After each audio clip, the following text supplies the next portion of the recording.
the arena plunged into total darkness. It wasn't a technical failure, it was a curated void. For 3 seconds, 20,000 people held their breath in unison.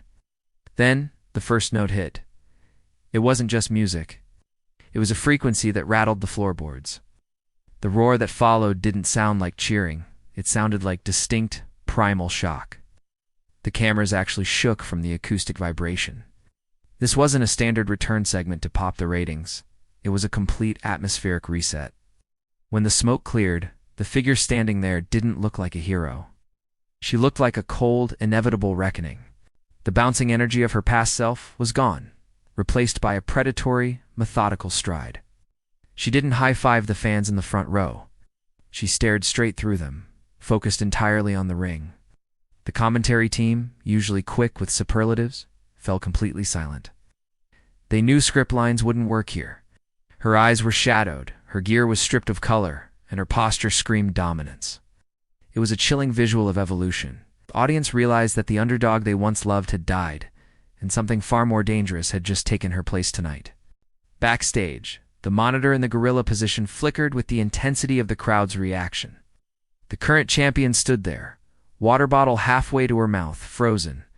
She watched the screen not with the competitive spirit of a peer, but with the sudden, sinking realization of prey. The producers stopped shouting cues. Even the chaos of the production truck paused to witness the spectacle. The air in the locker room shifted instantly. It wasn't just that a star had returned. It was that the standard for violence had just been raised. The belt suddenly felt much heavier on the champion's shoulder. Down the hallway, the rest of the roster huddled around a small screen. There was no trash talk, only a heavy, thoughtful silence. The mid-carders exchanged nervous glances, realizing their path to the top just became a vertical wall. The veterans nodded slowly, recognizing a shift in the tectonic plates of the business. Friendships were instantly reevaluated. Alliances were mentally dissolved. They weren't just watching a return.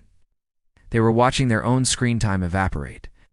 The ecosystem of the division had been balanced for months, but in 2 minutes that balance was destroyed. Fear is a powerful, silent motivator. Within seconds, the internet fractured. The timelines flooded with grainy screenshots and caps-lock disbelief.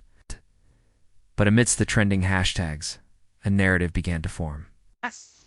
This wasn't nostalgia. The fans weren't tweeting about her past victories. They were speculating about her new cruelty. The blurred lines between character and reality vanished. Was this authorized? She looked too rogue, too unscripted. The forums ignited with theories about her time away. Did the system break her, or did she break away to rebuild herself? The mystery generated more engagement than any match on the card. Confusion, after all, is the most potent form of marketing. The headlines the next morning were singular. Sports outlets that usually ignored wrestling were suddenly analyzing her body language. They spoke of her return not as a sports event, but as a piece of performance art. Critics noted the absence of joy in her presentation.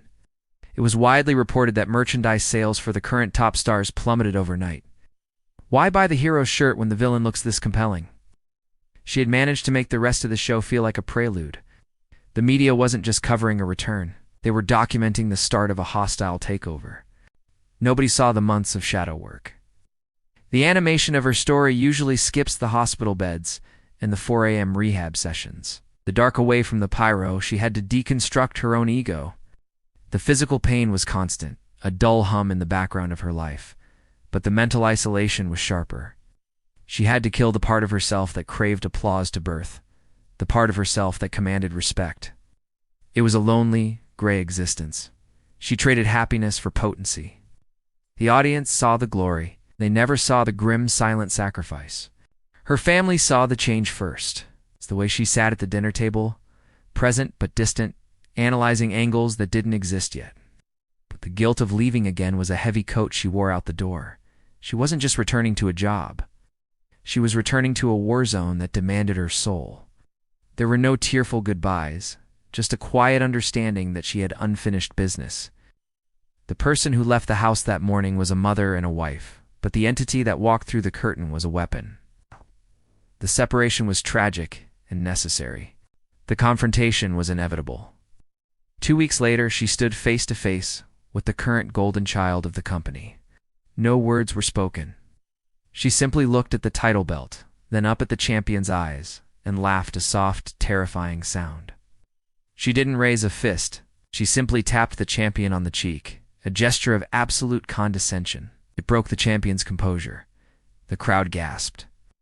In that split second, the hero looked like a child, and the returnee looked like a titan.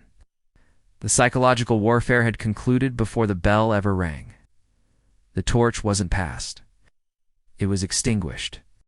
Here lies the twist in the narrative. She didn't come back to win the championship. She came back to destroy the illusion that the championship meant you were safe. By becoming the monster in the dark, she forced every other woman in that locker room to evolve or perish. She wasn't the villain of the story. Catalyst. Her darkness was the only thing that could make the division's light shine bright again. She sacrificed her legacy as a hero to build a legacy as a legend. Sometimes you have to burn the village to save the kingdom.